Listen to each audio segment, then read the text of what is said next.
Bonsoir, heureux de vous retrouver. L'équation malienne, nous sommes bien loin d'avoir fini d'en parler, loin, ma foi, d'avoir compris les tenants et aboutissants. Elle est complexe, l'équation malienne, beaucoup plus complexe qu'elle n'y paraît. Le septentrion malien est un vaste territoire qui jouxte à lui seul deux pays, la République algérienne sur le versant est et à l'opposé la République nigérienne. Cette région est habitée en majorité par des populations qui, dès le début de la décolonisation, nourrissaient des velléités sécessionnistes. Les mêmes populations se trouvent de part et d'autre des trois frontières, sur une sorte de triangle en arc qu'elles partagent avec d'autres communautés comme les Peuls, les Songhai et les Arabes. Sur ces terres, tout est à refaire, y compris les mentalités, et c'est sans aucun doute le plus dur. Aujourd'hui, cette partie du Mali se trouve être au tournant de son histoire. Au milieu de la décennie 90, avec le soubresaut de la communauté touareg du Niger, voisin, les compagnons de Bilal Ak-Sherif, regroupés au sein du MNLA, le mouvement national pour la libération de l'Azawad, dupliquent les mêmes revendications, mais de l'autre côté de la frontière nigérienne, au Mali. Le mouvement rebelle estime que les tracés des frontières l'ont été à leur défaveur. Faute sans aucun doute de moyens, les différents pouvoirs qui se sont succédés au Mali ne se sont que très peu occupés de ces territoires difficiles d'accès. De guerre lasse, les enfants de l'Azawad se sont pour la plupart retrouvés dans l'armée coloniale, j'allais dire l'armée du colonel Kadhafi, qui a trouvé en eux une vraie filière de recrutement de masse. Kadhafi parti, il fallait pour ces soldats retrouver un point de chute. Aidés en cela par un pouvoir chancelant à Bamako, les enfants de l'Azawad se sont alignés tout naturellement. Instinct de survie oblige à leurs frères rester sur place et du coup,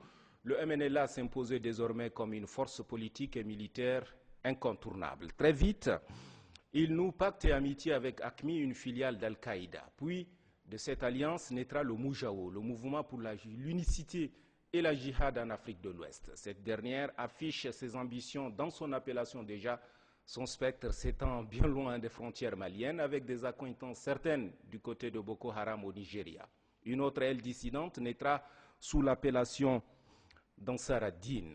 Les trouvant assez peu engagés dans l'idéologie de la folie, les partisans du Moujao et ceux d'Ansar ad-Din vont chasser leurs cousins de MNLA qui se réfugieront dans les massifs de l'Adrar des Iforas. La région a été par la suite le repère des répliques de la tourmente algérienne, les têtes brûlées du Polisario et même les illuminés de la débâcle des talibans de l'Afghanistan.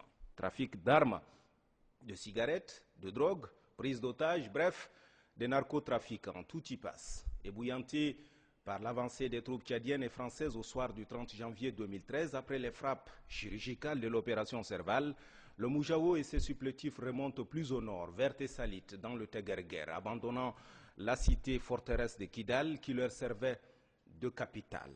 Mais quelle ne fut pas la surprise de soldats tchadiens, les premières troupes au sol, de retrouver sur place à Kidal les hommes du MNLA, pourtant chassés par leurs propres cousins. Comment ?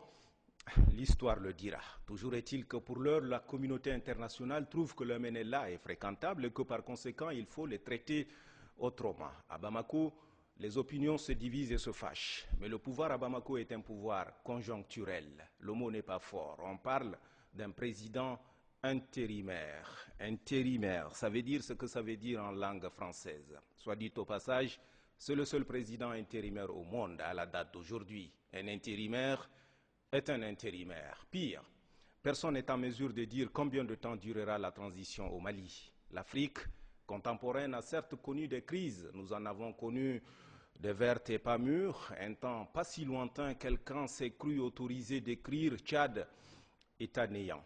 Mais avec le recul, toute proportion égale par ailleurs, la situation tchadienne de l'époque était sans aucun doute beaucoup moins complexe que ne l'est la crise malienne. Il faut espérer pour l'Afrique une sortie définitive de ce tunnel obscur.